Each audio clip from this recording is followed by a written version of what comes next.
जब जब इस संसार पर संकट आया है, जब जब अधर्म का पलड़ा भारी हुआ है, जब जब भक्तों ने अपने तारनहार को पुकारा है,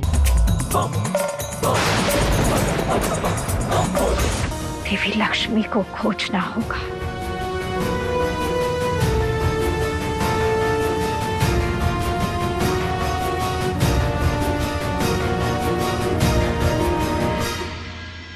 इतनी भयावह घटना देखकर भी आप शांत हैं। क्यों शिव?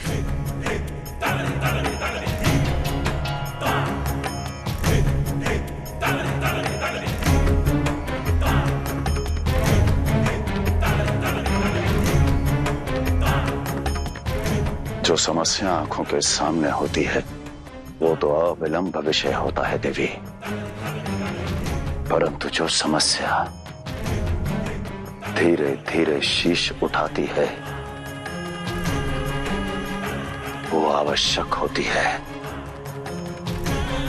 इस समय इस संपूर्ण संसार को बचाना ये अविलंब विषय है।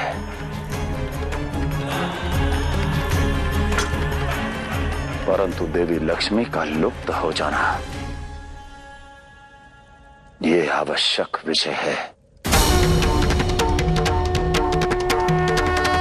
जिसे आपको समझने से पहले आभास करना होगा।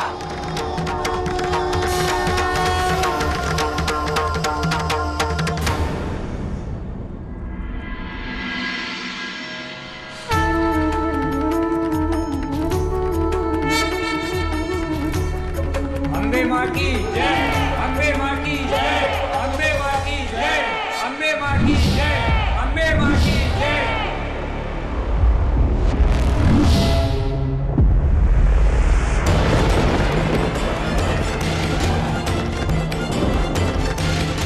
देवी लक्ष्मी का इस संसार से लुप्त हो जाना, इसका अर्थ है कि यह संपूर्ण संसार अष्ट लक्ष्मी से विरक्त हो चुका है। वो अष्ट लक्ष्मी जिनसे स्वयं नारायण संचालन करते हैं।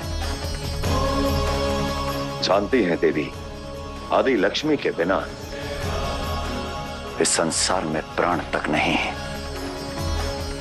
आदि लक्ष्मी तो स्वयं इस संसार का अर्थ है, सुख और समृद्धि का आधार है। यदि आदि लक्ष्मी ना हो तो आत्मा का बल भी शून्य हो जाएगा। धान्य लक्ष्मी, उनके बिना इस संपूर्ण संसार में पोषण और भोजन समाप्त हो जाएंगे। संतान लक्ष्मी, उनके बिना वंश की वृद्धि रुक जाएगी। विजय लक्ष्मी के बिना हर विजय अपूर्ण रहेगी। विद्या लक्ष्मी के बिना ज्ञान अंधकार में बदल जाएगा।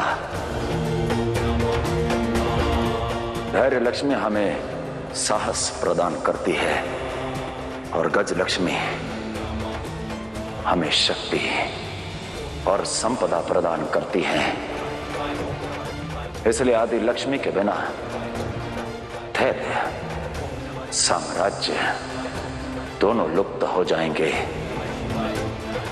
धन लक्ष्मी के बिना इस धरती से समृद्धि चली जाएंगी।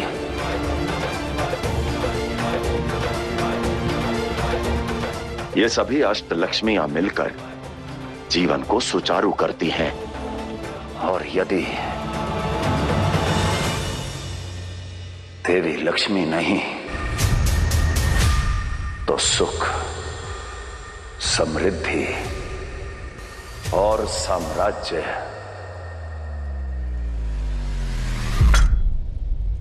तीनों लुप्त हो जाएंगे, लुप्त हो जाएंगे, लुप्त हो जाएंगे।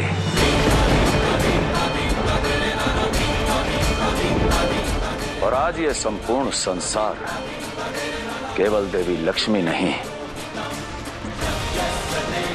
बल्कि अपने संचालक को भी खोने की सीमा पर खड़ा है।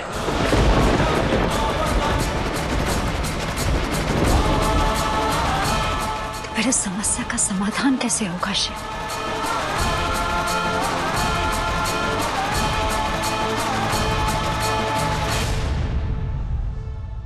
साथ मिलकर।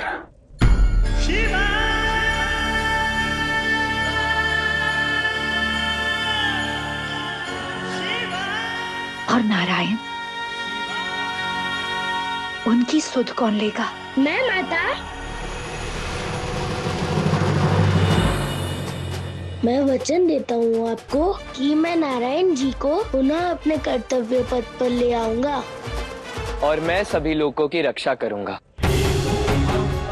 देवताओं को निर्बल नहीं बनने दूंगा। इस संकट का हल कैलाश परिवार मिलकर खोजेगा।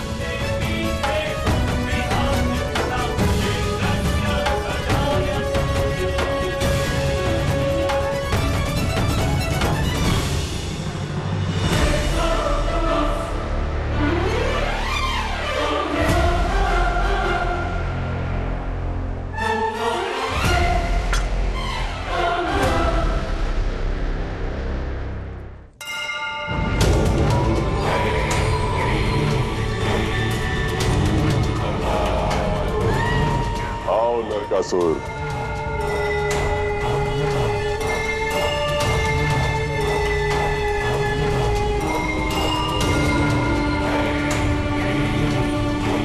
प्रणाम महाराज कली। महाराज कली, आपके कहे अनुसार हरि की श्री देवी लक्ष्मी का अपहरण कर लिया है इस नरकासुर ने। पूरा बैकुंठ अंधकार में है। अब बताइए महाराज, क्या चाहिए आपको? धन? नहीं नरकासुर, ये षड्यंत्र देव और देवत्व को तोड़ने के लिए रचा है मैंने। अब जो मैं तुम्हें बताने जा रहा हूं, उससे तुम्हें ज्ञात हो जाएगा ये अपहरण तुम्हारे जीवन का सबसे उत्तम छल है। तात्पर्य शिव से तुम्हें मिला वरदान। जब जब इस संसार पर संकट आया है, जब जब अधर्म का पलड़ा भारी हुआ है, जब जब भक्तों ने अपने तारनहार को पुकारा है, तब तब नारायण आपने समय, स्थिति और सहयोग का हाथ थामकर भिन्न भिन्न रूप धारे हैं।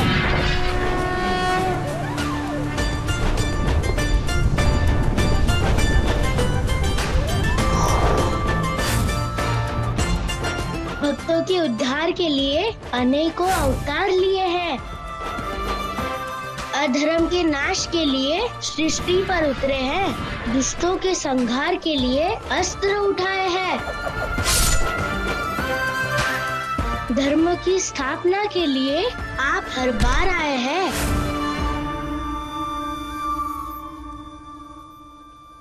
ये ख्याति उस नारायण की है गणेश, जिनके साथ उनकी अर्धांगिनी, उनकी श्री देवी लक्ष्मी थी, जिसके पास श्री नहीं, वो नारायण नहीं, वो नारायण नहीं।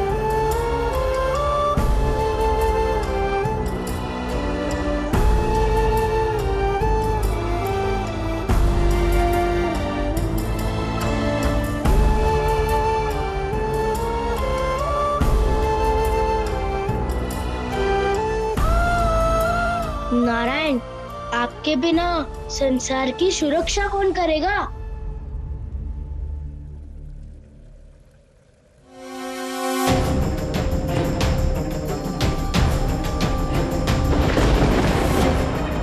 माता लक्ष्मी की पुकार पर मैं यहाँ आया।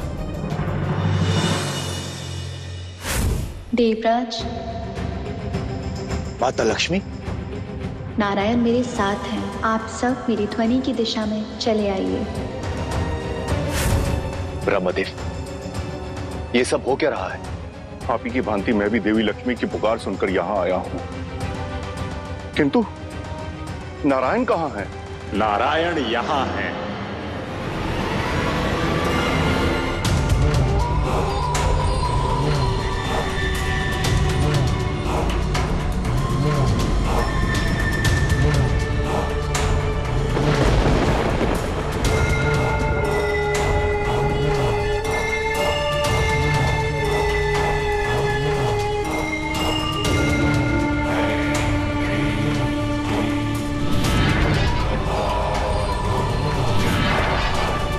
देवगण, संसार में संतुलन बिगड़ता जा रहा है, इसलिए अब से और इसी क्षण से हम यहीं से संसार चलाएंगे, ना कि कैलाश या ब्रह्मलोक से। यह स्थान दिव्यता और देवत्व का शिखर बनेगा। इंद्रदेव, ये नारायण क्या कह रहे हैं? ये कैसे संभव है? आप सभी हर विवरण, हर संदेश, हर वर्णन सीधा मुझे देंगे। अब संसार का हर निर्णय संसार के संचालक लेंगे और मेरा हर निर्णय आप सभी को मान्य होगा। अब किसी भी लोक में कोई हाहाकार नहीं मचेगा।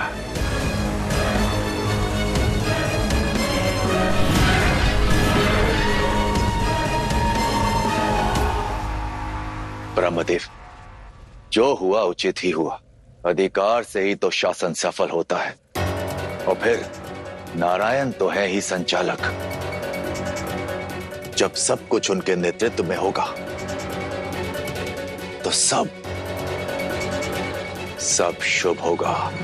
संसार के संचालक सबसे संतुलित हैं और अवगुण से परे हैं, मैं से दूर हैं, किंतु आज उनकी बातों में मैं की दुर्गंध कहां से आई? अर्थात कुछ अनुचित है, अशुभ है।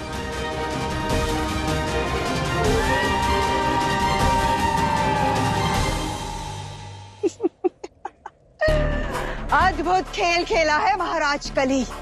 क्या चाल चली है आपने। आपने तो इन देवताओं को युद्ध के बिना ही पराजित कर दिया। अब मुझे आज्ञा दीजिए, मुझे अपने सबसे बड़े अतिथि का स्वागत जो करना है।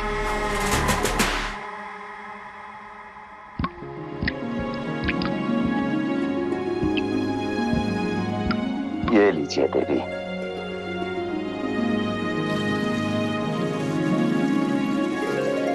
अब तक ये समझ में नहीं आ रहा कि हम यहाँ क्या कर रहे हैं।